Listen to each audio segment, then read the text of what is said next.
যে বয়সে খেলনা হাতে ছোটার কথা সেই বয়সেই জীবন বাঁচাতে ছুটতে হচ্ছে ছোট্ট আহাদকে।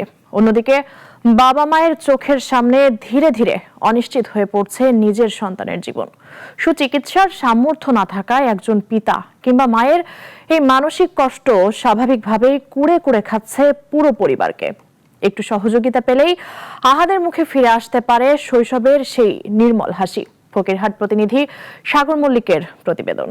যে বয়সে সমবয়সী শিশুদের সঙ্গে হেসে খেলে ধুলোবালি মেখে দুরন্তপনায় কাটার কথা, সেই বয়সে প্রতিদিনই জীবন মৃত্যুর সঙ্গে পাঞ্জা লড়ছে নিষ্পাপ এই ছোট্ট শিশুটি। জন্মগতভাবে কিডনি রোগে আক্রান্ত শিশুটির শৈশব যেন আটকে গেছে অসহনীয় যন্ত্রণা আর চিকিৎসার দুশ্চিন্তায়।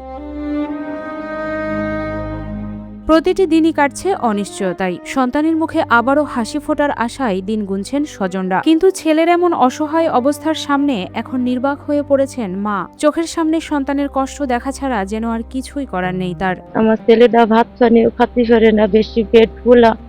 আমার ছেলেটা অনেক সময় আমার বলে, আম্মু আমার পেটে ব্যথা করে, আমি কিছু বলতে পারি না। ছেলের নিঃস্ব আমরা এখন আর পাচ্ছি না। বাগেরহাটের ফকিরহাট উপজেলার সদর ইউনিয়নের বারাসিয়া গ্রামের একটি ভাড়া বাড়িতেই পরিবার নিয়ে বসবাস ছোট্ট আহাদের।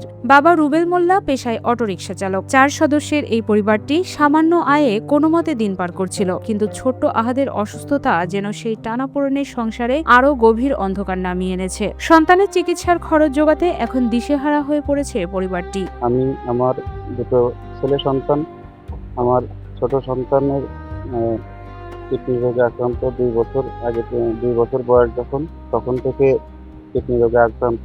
এখন বয়স তার 4.5 বছর। আমি এই 2 বছর 2.5 বছর তার খরচ প্রায় 7 থেকে 8 লাখ টাকা। বয়স যখন মাত্র 2, তখনই হঠাৎ তীব্র অসুস্থ হয়ে পড়ে আহাদ। দ্রুত তাকে স্থানীয় উপজেলা স্বাস্থ্য কমপ্লেক্সে নেওয়া হলে প্রাথমিক চিকিৎসা শেষে উন্নত চিকিৎসার জন্য খুলনায় পাঠানো হয়। সেখানে বিশেষজ্ঞ চিকিৎসকের পরামর্শে বিভিন্ন পরীক্ষা নিরীক্ষা করা হয়, আর তাতেই ধরা পড়ে জন্মগতভাবেই জটিল কিডনি রোগে আক্রান্ত আহাদ। চিকিৎসকরা জানান তার ডান কিডনিটির কার্যক্ষমতা প্রায় শেষ পর্যায়ে চলে গেছে। সন্তানকে বাঁচাতে সাধারণ মানুষের কাছ থেকে চেয়ে চিনতে সহায়তা নিয়ে আহাদকে ভারতের ভেলোরে নিয়ে যান তার মা বাবা। সেখানে চিকিৎসা ও পরীক্ষা নিরীক্ষায় ইতোমধ্যে খরচ হয়ে গেছে 8 লাখ টাকারও বেশি। ভেলোরের চিকিৎসকরা জানিয়েছেন আহাদকে বাঁচাতে দ্রুত অপারেশন প্রয়োজন, আর এই অস্ত্রোপচারের হাসপাতাল খরচে পড়বে প্রায় 7 লাখ টাকা। এই বিপুল অর্থের যোগান দেয়া এখন অসহায় পরিবারটির জন্য হয়ে দাঁড়িয়েছে সবচেয়ে বড় চ্যালেঞ্জ। আমি ইন্ডিয়ায় গেছি, ভেলোর গেছি এবং কলকাতায় গেছি। সব জায়গায় গিয়ে তাকে ট্রিটমেন্ট করার জন্য চেষ্টা করেছি, কিন্তু টাকার অভাবে পারি না। আমার দুটো গাড়ি ছিল, সেই গাড়ি দুটো আমি বিক্রি করে দিছি এবং এখন আমি নিঃস্ব। আমার কাছে একটা ইজি বাইক সম্বল আছে, আমার এই ইজি বাইকটা বিক্রি করে দিয়ে বাকি টাকা কোথা থেকে ম্যানেজ করবো আমি জানি না। ছোট্ট আহাদ ও তার পরিবারের এমন অসহায় পরিস্থিতি মন ছুঁয়ে গেছে স্থানীয়দেরও। সন্তানের চিকিৎসার জন্য মা বাবার ছুটে চলা আর অসহায়ত্ব দেখে উদ্বিগ্ন তারা। আমার বাড়ির পাশে রুবেল একজন ইজি বাইক ড্রাইভার, তার একটা বাচ্চা দীর্ঘদিন ধরে অসুস্থ। তাকে একবার ইন্ডিয়াতে নেওয়া হয়েছিল, তার ভেলোরে নেওয়া হয়েছিল, অনেক টাকা খরচ করছে। এখন তার কোনো উপায় নেই। এই ভাইয়ারা আমাদের এখানে ভাড়া, ঠিক আছে, আর্থিক অবস্থাও তেমন ভালো না যে এরকম এত বড় একটা রোগ চিকিৎসা করার মতন অবস্থা ওর বাবার নেই।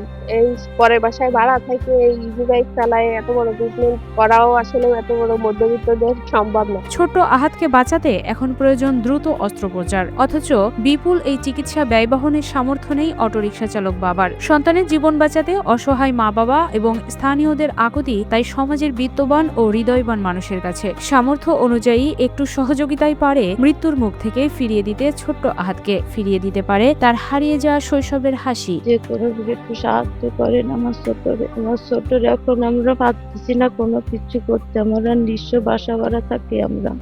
আমি সমাজের বিত্তমান মানুষ সবার কাছে আমার ছেলের জন্য চিকিৎসার জন্য একটু সাহায্য আবেদন করছি। সবার কাছে আবেদন যে সবাই যেন একটু সাহায্যের হাত বাড়ায়, বাচ্চাটাও একটু সুস্থভাবে বাঁচুক, সেটাই সবার কাছে আবেদন।